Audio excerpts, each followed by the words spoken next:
Welcome back to Gotham Comedy Live. More great stand-up coming your way starting right now. I am so excited to introduce our first comic.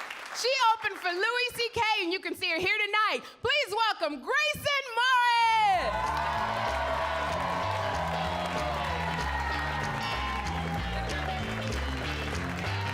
Hey guys!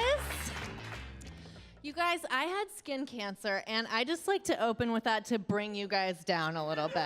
You're really excited up in here. I had skin cancer on my chest right here, and I had to go to a plastic surgeon to cut it out. So I went to my doctor's appointment, and he said to me, "All right, after I do this surgery, your right breast is gonna be 4 to 5 inches higher than your left breast." And I was like, oh my God, I've never heard of that before, but I guess that will be my new life. I guess that'll be the new life that I lead from now on. So I'm just like accepting this into my heart. I'm like, okay, I can do it. At least I'll be alive. And then he's just like, I'm just kidding, I got you. Huh? Huh? The people with cancer are super gullible. Yeah, people with cancer believe what their doctors tell them at their doctor appointment. It's so easy to trick us. No problem. So then I have my surgery, and he has this tool that cuts and burns at the same time. So I'm sitting in the chair, I'm awake, and I'm like breathing, I'm like holding my mom's hand and wearing a useless paper vest for no reason. And I'm just crying like a single tear. And he's like, oh, does it hurt? And I said, it's incredibly unpleasant. And he said, someone's never been through childbirth, huh? Did you just zing me? Like, are you calling me a pussy while you cut and burn the cancer out of my chest? Like, even if you think I am a pussy, maybe just keep it in your heart for now.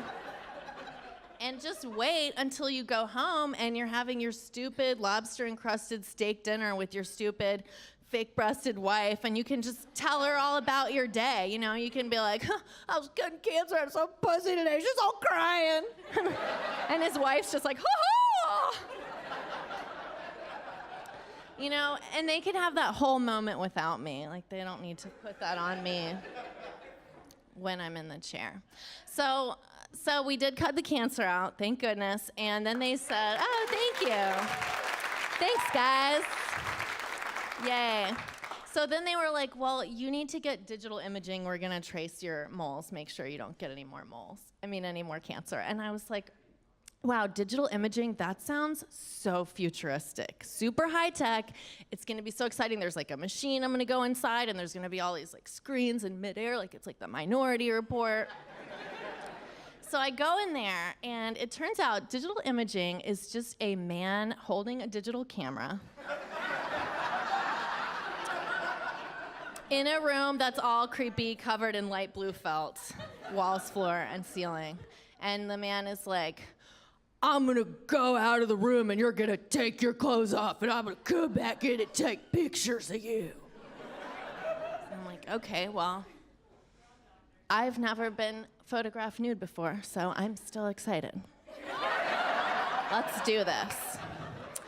But then when we're doing the photographing, it just felt like a weird, low-budget porn. I was just doing all these things, like, just...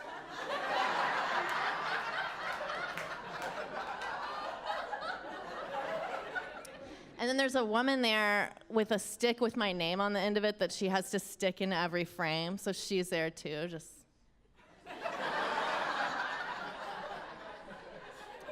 And I was like, man, what do you have to do to get that job? That sounds like a great job. I would be so good at that.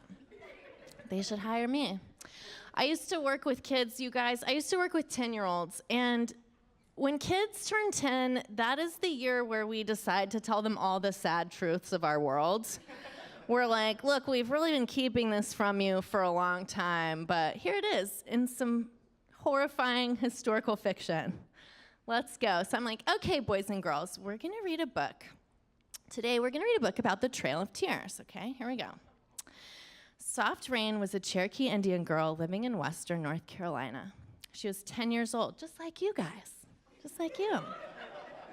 One day, the white people came and they forced her from her home, and everyone got white man's coughing disease, and everybody died. But Soft Rain didn't die, but she did have to walk 1,000 miles to Oklahoma. She was so glad when she got there, because she didn't have to walk anymore without shoes.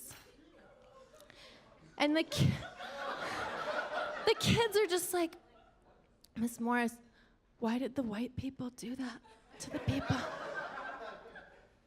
I'm like, it's a horrible world. Sorry, guys. Let's read this one, guys. This one's a true story. True story right here. Sadeko was a 10-year-old girl living in Hiroshima, Japan. She was 10 years old, just like you guys. One day, the white people dropped the atomic bomb, and everybody's skin fell off, and everybody died. But Sadeko didn't die. But she did get leukemia. But she decided that she was gonna make 1,000 paper cranes for good luck. So she made the cranes, and she made 644 cranes. But she did die of leukemia. But then all the other boys and girls came, and they finished making the cranes, and now she's a symbol of peace and hope in our world. And the kids are just like, Miss Morris, why is the world such a horrible place? And I'm just like, I don't know, just write your paragraph. Like,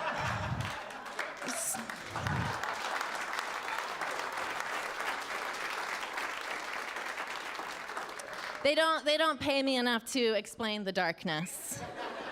Just write your paragraph, guys. You guys, I'm single, and I broke down and tried some internet dating, okay? And my friends were like, oh my God, you are a strong, proud woman, okay? You get out there and you get them. You've got this, girlfriend, you go. And I was like, oh my God, I'm so strong and proud. Amazing. I'm empowered, but then like you don't feel like a strong, proud woman when you're actually doing the internet dating. It's just like me alone in my room at night in the dark, just like,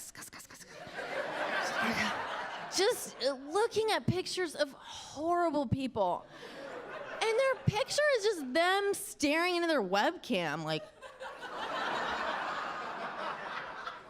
And it's like, what are your interests? And they're like, movies, music, snacks, you? Ugh. No.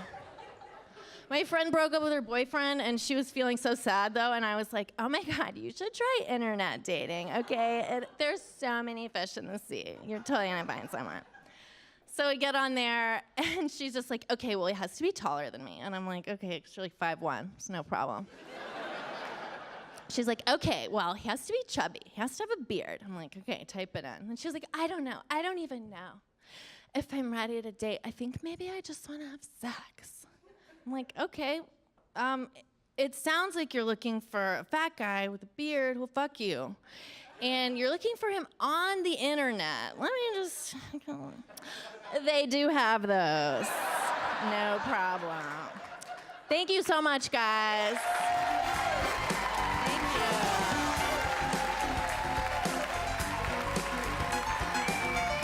you. Live from the Gotham Comedy Club in New York City, Mike Fanoia is taking the stage when we return. Stay tuned for more laughs on Access TV.